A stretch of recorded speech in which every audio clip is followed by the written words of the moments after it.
Hey guys, Prowl 1701 here, and today we are continuing the video series I've been doing simply called Essentials, where we talk about essential Doctor Who stories every Doctor Who fan needs to see. Excuse me. And today we're going to be looking at the 7th Doctor, Sylvester McCoy, the final Doctor of the classic series. And we're going to talk about 5 7th Doctor stories every Doctor Who fan needs to see. And it's actually hard to do this list because even though Sylvester McCoy only has 12 stories, they are so good, it's actually hard to narrow it down to just 5. It's actually extremely difficult. I had to, especially when I got to the last one, it was really hard to pick which one to place on here. And that's just a testament to how strong the McCoy era is. It's actually the most probably underrated era of Doctor Who, with solid story after solid story after solid story. A lot of good ones in there. Number 1 on the list, it has to be Remembrance of the Daleks. I mean, we have to talk about Remembrance of the Daleks. Let's get it out of the way.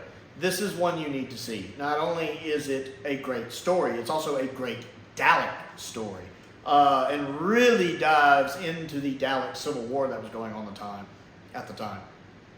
It really shows just how prejudiced the Daleks are, to where they don't like anything that's not pure Dalek. You see this here when you have even a version of the Daleks that have mutated so much, the other Daleks don't consider them Daleks anymore. So you basically have the one faction of the Daleks that Davros runs versus another faction of the Daleks. And it has a couple little false twists and turns in there that are really nice. McCoy is putting on a fantastic performance. This is really the first time we see Chessmaster McCoy and just how manipulative McCoy can be, and the 7th Doctor can be here, especially with that final speech he gives to Davros. That final conversation they have at the end is really, really gripping, really good. A fantastic performance by Sylvester McCoy. We get some nice location work. The sets look pretty good. We get Ace beating up a Dalek with a baseball bat. That's always fun. Sophie's always putting in a good performance. I have some issues with it, which I've talked about in other videos. I won't go on about here. But it has some good cliffhangers. It's just a good story. It is one of the 2 Sylvester McCoy stories, especially. If this list was only 2 stories, it would be these 2 stories. This one and the second one on the list, which is The Curse of Fenric. The Curse of Fenric is the other main story. If this was a list of just 2 essential Doctor Who stories, it would be these 2. Curse of Fenric is a masterpiece. It is the Sylvester McCoy masterpiece, in my opinion. Some people will argue Remembrance, some people will argue this one.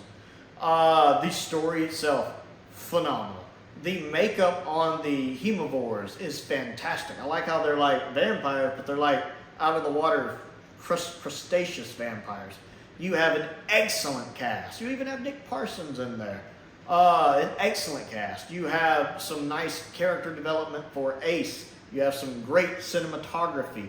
Again, Chessmaster McCoy at the forefront. And what he puts Ace through at the end of this episode, it is essential Doctor Who. If you're ever interested in seeing some classic Doctor Who and you want to see a 7th Doctor story, you need to see The Curse of Fenric. Next on the list is the Happiness Patrol. I like this one. This may not be the most political Doctor Who episode ever, but it's definitely the most political satire episode of Doctor Who ever. It is really well done, especially if you understand the subject matter and what they're poking fun at. Again, I enjoyed the set design. I like the performances. The actress playing Helen A is so good at making you not like her. And I love the ending of the story and how her just desserts perfectly fit the story.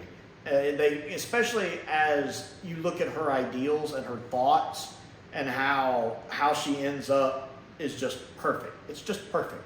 Like, she doesn't die. What happens to her is far worse, and I absolutely love the ending. And I love the fact her husband just leaves. I love that. I love that they get in and they leave. That's great.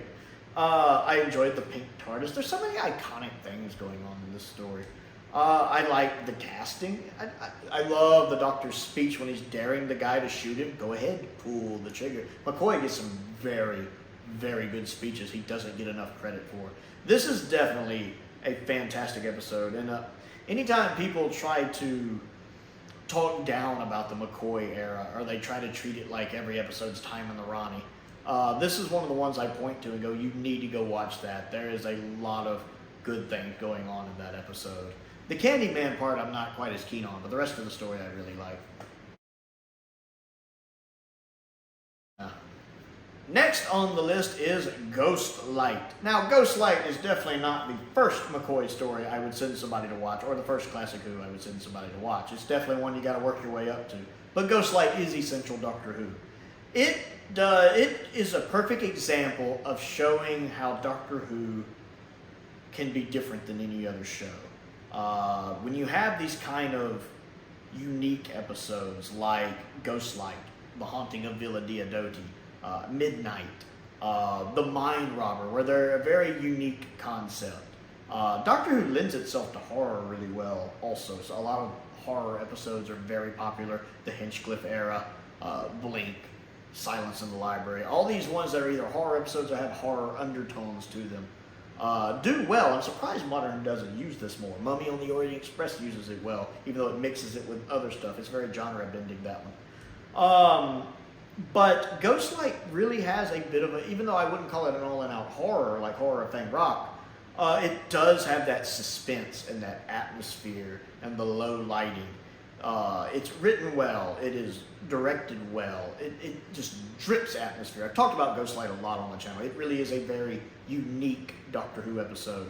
So for once you're a good ways into watching Classic Who and you've got several stories under your belt, it's a good one to go to. It might take you multiple watches to completely figure it out, but it's a unique episode. It's a perfect example of how, in many ways, Doctor Who really is an anthology series, kind of like The Twilight Zone, because you don't get a lot of TV shows that jump genres the way Doctor Who does, unless they're an anthology series. Again, The Outer Limits, The Twilight Zone, Black Mirror, stuff like that, where each episode's kind of its own thing, and they jump and change genres.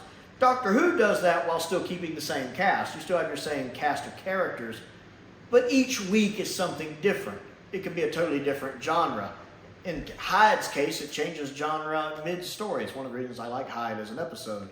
And so I actually like the argument that could be made for Doctor Who kind of being an anthology series. Ghostlight is an excellent example of that. Much like The Mind Robber, it's just this really unique, interesting story that every Doctor Who fan should see. Because it's not your run-of-the-mill Doctor Who story. It's not. And last on the list is Survival, the final classic Doctor Who story. And that is the main reason it's on the list, is because it is the final classic Doctor Who story, and everyone should see the final classic Doctor Who story. And to be fair, it was really hard to do fifth place on this list. Oh, I knew that was going to happen.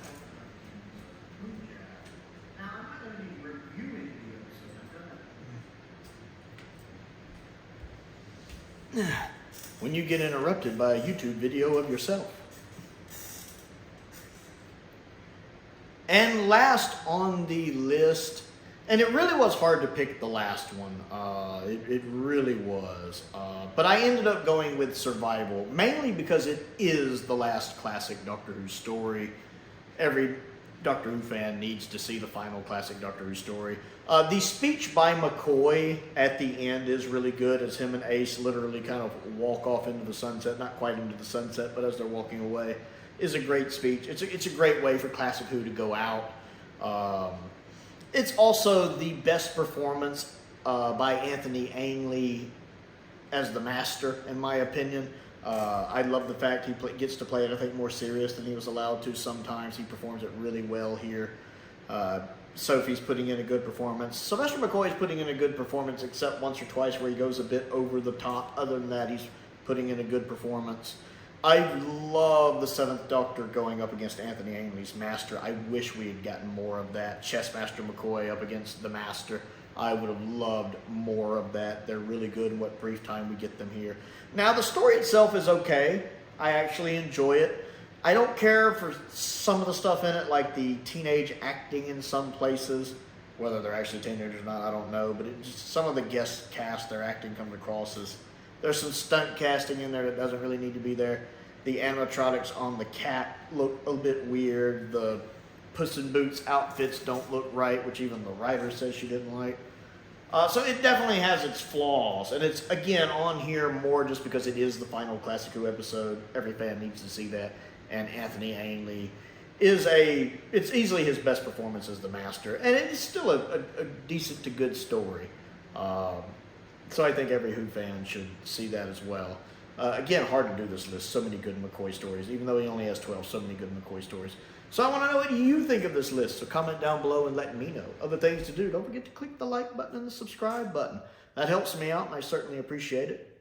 I am trying to reach 1,000 subscribers in 2023 and we are almost there. I certainly appreciate each and every one of you.